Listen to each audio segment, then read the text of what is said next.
বেলঘরিয়ায় এক বিজেপি নেতার বিরুদ্ধে নাবালিকাকে শ্লীলতাহানির অভিযোগ। সুবীর রয়েছে আমার সঙ্গে সরাসরি বেলঘরিয়া থেকে, কথা বলবো একবার। সুবীর, কি জানতে পারছি আমরা, কি হয়েছিল? দেখো অতনুদা, বেলঘরিয়া নন্দননগর এলাকা এবং সেই এলাকাতে এক নাবালিকা তরুণীকে খেলার অছিলায় তাকে বাড়িতে নিয়ে যায় ওই এলাকারই বিজেপি নেতা দেবাশিস চক্রবর্তী, এবং তাকে বাড়ির ঘরের ভেতর নিয়ে গিয়ে কিন্তু তাকে শ্লীলতাহানি করা হয়। এবং তারপরে সেই নাবালিকা তরুণী তার বাড়িতে গিয়ে যখন তার বাবা মাকে বিষয়টি জানায়, তারপরে কিন্তু তার বাবা মা এলাকার লোককে জানায় এবং তারপর থেকে বিজেপি নেতা কিন্তু সেখান থেকে পালিয়ে যায়। তারপর গোটা ঘটনার অভিযোগ লিখিত আকারে দায়ের করা হয় বেলঘরিয়া থানায়, এবং বেলঘরিয়া থানা পুলিশ তদন্ত শুরু করে এবং বেলঘরিয়া স্টেশন সংলগ্ন এলাকা থেকে বিজেপি নেতা দেবাশিস চক্রবর্তীকে পুলিশ গ্রেপ্তার করেছে এবং এই বিজেপি নেতাকে বিরুদ্ধে পক্সো মামলায় আইন করা হয়েছে এবং সেই জায়গা থেকে আজকে তাকে বারাকপুর আদালতে পাঠাবে বেলঘরিয়া থানা পুলিশ। এবং এই গোটা ঘটনায় বিজেপি যে নেতৃত্ব, তাদের মধ্যে একটা চাঞ্চল্য তৈরি হয়েছে। তারা বলছেন যে এই ঘটনার সঙ্গে এই যে দেবাশিস চক্রবর্তী সে জড়িত নয়, তাকে পারিবারিক যে বিবাদ সেই কারণে তাকে ফাঁসানো হয়েছে। ধন্যবাদ।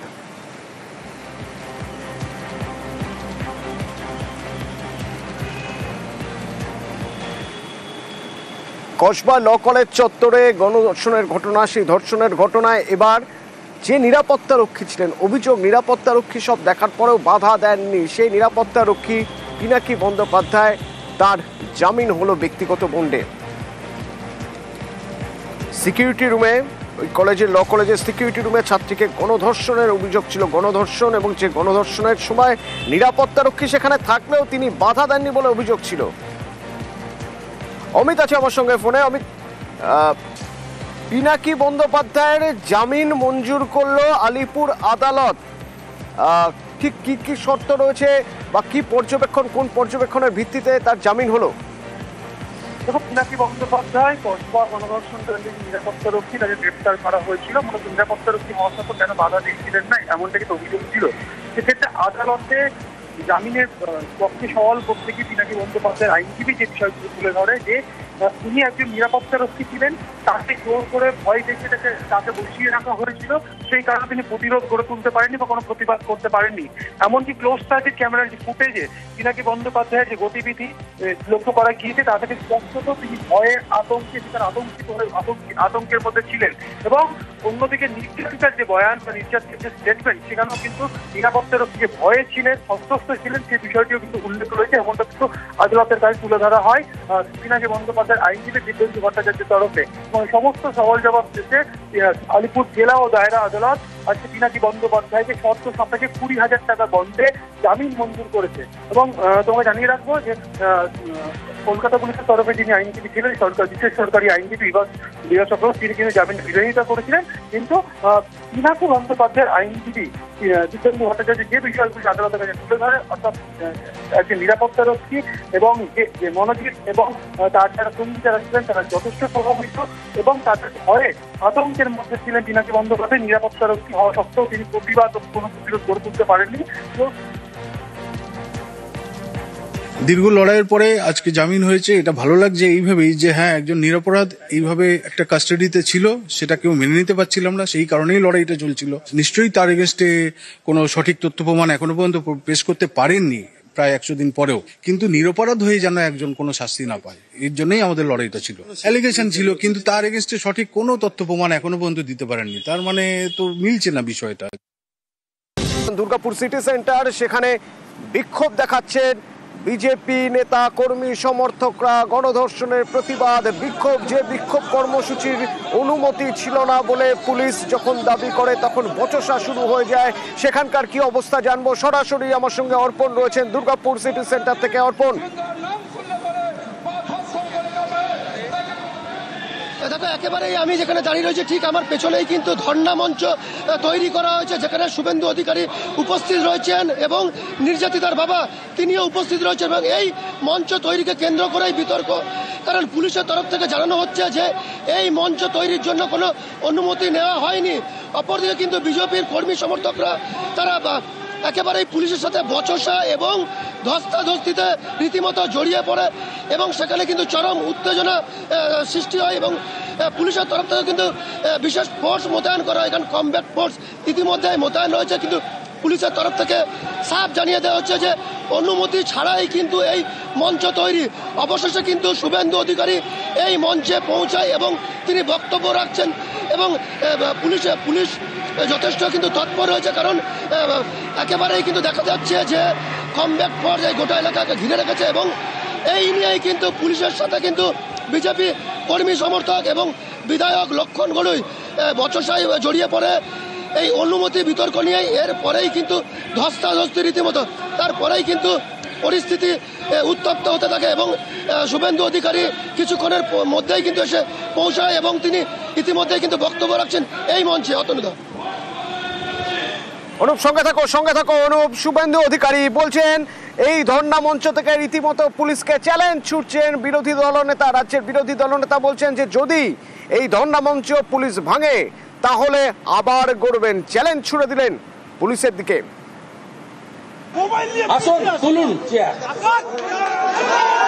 আসুন, আপনারও স্ত্রী আছে, বোন আছে, মেয়ে আছে। বোলপুরের আইসির মার স্ত্রীকে যখন ধর্ষণ করবে বলেছিল, কোথায় ছিলেন আপনারা? কোথায় ছিলেন?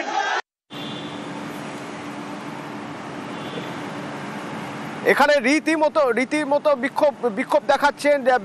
সেখানে শুভেন্দু অধিকারী রয়েছেন লক্ষণ গড়ুই। ধমকাচ্ছে ডেকোরাসকে, ধমকাচ্ছে লাইটম্যানকে, ধমকাচ্ছে মাইকম্যানকে, কেস দেওয়া হবে, ব্যান্ডে করবেন না। আমরা বলেছি মানুষেরকে নিয়ে প্রোগ্রাম করছি। বাংলায় মানুষ তৃণমূলকে প্রত্যাখ্যান করেছে, তার পরিবর্তন চাইছে। দুর্গাপুর উন্নয়ন স্তব্ধ করে দেওয়া হয়েছে, দুর্গাপুর মানুষ রাস্তা নেমেছেন। সেই ভয়ে আতঙ্কিত হয়ে পুলিশকে দিয়ে আমাদের প্যান্ডেল ভাঙার চেষ্টা করছে, তীব্র বিরোধ করছি। শুভেন্দু অধিকারীর সঙ্গে কথা হয়েছে নির্যাতিতার বাবা। শুভেন্দু অধিকারী বলছেন এ আমাদের বাংলার লজ্জার। অন্য রাজ্যের মেয়ে এখানে এসে গণধর্ষণের শিকার হচ্ছেন, আমাদের বাংলার লজ্জা। বিরোধী দলনেতা হিসেবে আমি আজকে সকালে এসেই প্রথম পরিবারের সঙ্গে মিলিত হয়েছি। ওনার পিতৃদেব কান্নায় ভেঙে পড়েছেন আমার কাছে, আমাদেরও কান্না আসছে যে বাংলা অতিথি দেব ভব। আমরা উড়িষ্যার একজন মেয়েকে এখানে সুরক্ষিত রাখতে পারলাম না। এটা বাঙালি হিসেবে আমিও ব্যক্তিগতভাবে আমরা লজ্জিত। আমরা ক্ষমা প্রার্থী যে তার কন্যাকে সুরক্ষা দিতে পারল না পশ্চিমবঙ্গ। এর থেকে লজ্জার আর কিছু হতে পারে না।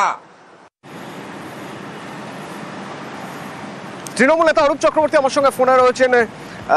শুভেন্দু অধিকারী রাজ্যের বিরোধী দলনেতা বলছেন এটা আমাদের লজ্জা। অন্য রাজ্য থেকে তারা এখানে এসেছেন যিনি, তাকে আমরা রক্ষা করতে পারিনি, তার সম্মান রক্ষা করতে পারিনি। এটা আমাদের লজ্জা, আমাদের রাজ্যের লজ্জা। কি বলবেন?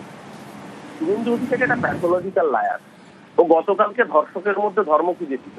একটা নির্দিষ্ট সম্প্রদায়ের কয়েকটা নাম সেটা পোস্ট করে বলেছিল এই সম্প্রদায়ের মানুষ ধর্ষক, আর বেছে বেছে কয়েকটা নাম বাদ দিয়েছিল অন্য সম্প্রদায়। এই শুভেন্দু অধিকারী হচ্ছে বাংলার লজ্জা।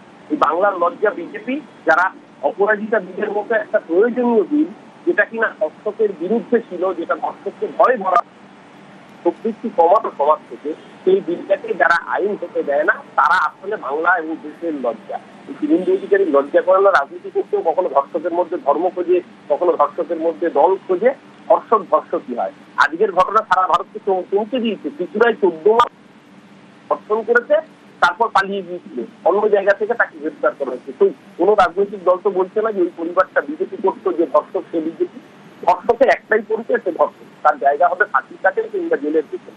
শুভেন্দু অধিকারী বড় বড় বাতেলা মারার আগে জেনে নিক, উড়িষ্যা সরকারের প্রতিনিধিরা তারা এসে বলেছেন যে পুলিশের যে এখানে তদন্ত প্রক্রিয়া, সেই তদন্ত প্রক্রিয়া একদম যথাযথ এবং এই তদন্ত প্রক্রিয়া উড়িষ্যা পুলিশ এবং উড়িষ্যা গভর্নমেন্টের অফিসিয়ালরা সন্তোষ প্রকাশ করেছেন। কারণ মমতা ব্যানার্জির প্রশাসন আইনের শাসন করে।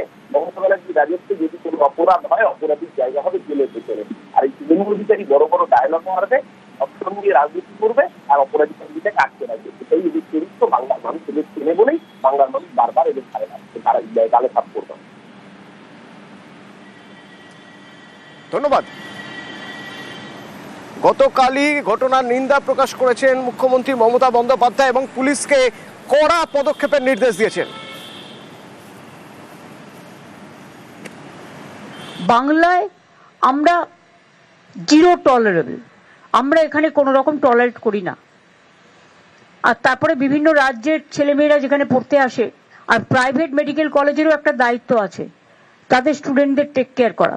ঘটনাটা নিন্দনীয়, আমি ঘটনাকে সাপোর্ট করছি না, যে যেখানেই যেতে পারে তার অধিকার, কিন্তু সবার একটা, যারা হস্টেলে থাকে তাদের একটা সিস্টেম আছে, এবং আমি পুলিশকে বলেছি স্ট্রিনজেন্ট অ্যাকশন নিতে, নোবডি উইল বি স্পেয়ার্ড।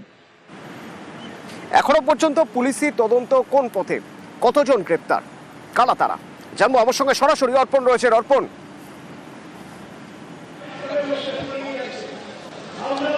দেখো একেবারেই কিন্তু এখনো পর্যন্ত পুলিশ 4 জনকে গ্রেপ্তার করেছে এই ঘটনায়, এবং যেটা জানা যাচ্ছে এই 4 জন স্থানীয় যে গ্রাম রয়েছে, অর্থাৎ একেবারেই যে আইকিউ সিটি মেডিকেল কলেজ হাসপাতাল তার পাশেই বেশ কয়েকটি গ্রাম, সেই গ্রামেরই তারা বাসিন্দা, তারা সাধারণ স্থানীয়, এবং সেখান থেকেই কিন্তু পুলিশ প্রথমে 3 জনকে গ্রেপ্তার করে, তারপরে আরও 1 জনকে গ্রেপ্তার করে। ইতিমধ্যেই কিন্তু 3 জনকে গ্রেপ্তার করার পর পুলিশ নিজেদের হেফাজতে নিয়ে তদন্তের গতি যেমন এগিয়ে নিয়ে যেতে চাইছে, অপরদিকে কিন্তু আরও 1 জনকে গ্রেপ্তার করার পর পুলিশ তাদের নিজেদের হেফাজতে নিতে চাইছেন, যদিও এখনো পর্যন্ত 1 জন এই ঘটনায় অধরা রয়েছেন, এবং নির্যাতিতার যে বন্ধু তাকে কিন্তু পুলিশ আটক করে জিজ্ঞাসাবাদ চালাচ্ছে। সে কিন্তু পুলিশি হেফাজতে রয়েছে, কারণ তার কাছ থেকেও বেশ কিছু তথ্য পুলিশ সংগ্রহ করছেন, এবং গোটা ঘটনায় এখনো পর্যন্ত 4 জন গ্রেপ্তার। 4 জন গ্রেপ্তার এখনো পর্যন্ত ঘটনা, এবং পুলিশের তদন্তে সবচেয়ে বড় হাতিয়ার এক্ষেত্রে ক্লোজ সার্কিট ক্যামেরার ফুটেজ। প্রায় 1.5 ঘন্টার ক্লোজ সার্কিট ক্যামেরার ফুটেজ তদন্তকারীদের নজরে।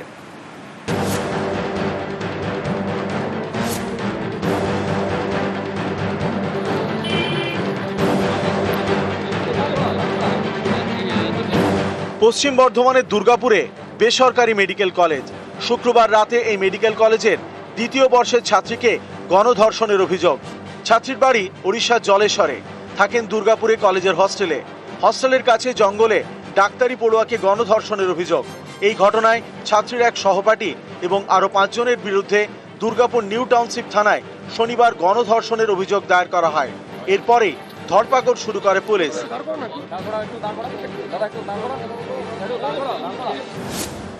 শনিবার গভীর রাতে শোভাপুর থেকে গ্রেপ্তার করা হয় 3 জনকে, অপু বাউরি, শেখ ফিরদৌস এবং শেখ রিয়াজউদ্দিন।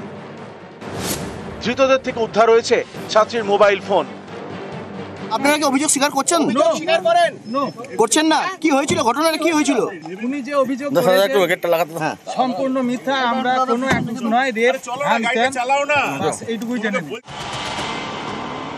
গণধর্ষণের অভিযোগের তদন্তে পুলিশের নজর সিসি ক্যামেরা ফুটেজে। শুক্রবার রাত 7:58 ছাত্রী এবং তার সহপাঠীকে ক্যাম্পাস থেকে বেরোতে দেখা যায়। রাত 8:42 মেডিকেল কলেজের ক্যাম্পাসে একাই ঢোকেন ছাত্রীর সহপাঠী। কয়েক মিনিট ঘোরাঘুরি করেন। 8:48 ক্যাম্পাস থেকে বেরিয়ে যান। 9:29 ছাত্রীকে নিয়ে ক্যাম্পাসে ফেরেন তার সহপাঠী বন্ধু। রাত 9:31 গার্লস হস্টেলে ঢুকেন ছাত্রী। তারপরেই তার সহপাঠীদের সঙ্গে আলোচনা করে তারপরে অভিযোগ করা হয়, এবং তারপরে অসুস্থ হয়ে পড়ে ওই ছাত্রী। তাকে তার এই বেসরকারি মেডিকেল কলেজেই ভর্তি করা হয়। কালকে থেকে একটু ভালো আছে। কালকে তো দেখা হয়েছিল কমিশনার সঙ্গে, ডিএসপির সঙ্গে। এই মুহূর্তে কি চাইছেন আপনারা? আমি ন্যায় চাইছি। এই জঙ্গলে ডাক্তারি ছাত্রীকে গণধর্ষণ করা হয়েছে বলে অভিযোগ। জায়গাটি ঘিরে দেয় পুলিশ। জঙ্গলে ড্রোন উড়িয়ে তল্লাশি চালানো হয়। 2 জন ফরেন্সিক বিশেষজ্ঞ তারা দুর্গাপুর শহর থেকে তারা এসেছেন, এবং দেখতে পাচ্ছেন যে তারা একদম প্রত্যেকটা জায়গায় পুরো জরিপ করছেন। পুরো এলাকাটাকে কর্ডন করে রাখা হয়েছে, এবং এই যে পরাণগঞ্জ যে জঙ্গল, সেই জঙ্গল সেখানে লেজার ম্যাপিং করা হচ্ছে, এবং দেখা হচ্ছে যে কোথা থেকে কতটা দূরত্ব ছিল সেই সমস্ত দূরত্ব মাপা হচ্ছে, এবং কোথাও কোনো রকম নমুনা রয়েছে কিনা সেদিনকার ঘটনার, সেই ঘটনার নমুনা রয়েছে কিনা সেই গোটা বিষয়টাও খতিয়ে দেখা হচ্ছে। ভালো করে দেখা হচ্ছে। 3 জনকে কোর্টে ফরওয়ার্ড করা হয়েছে, আজকে 3 জনকে অ্যারেস্ট করা হয়েছে। তদন্ত চলছে। Everything is doing according to all the protocol. ক্যামেরায় কাঞ্চন ভৌমিকের সঙ্গে অর্পণ চক্রবর্তী এবং অভিজিৎ চন্দ্র, নিউজ 18 বাংলা। না স্যার, এইসব কেসে ছিলাম।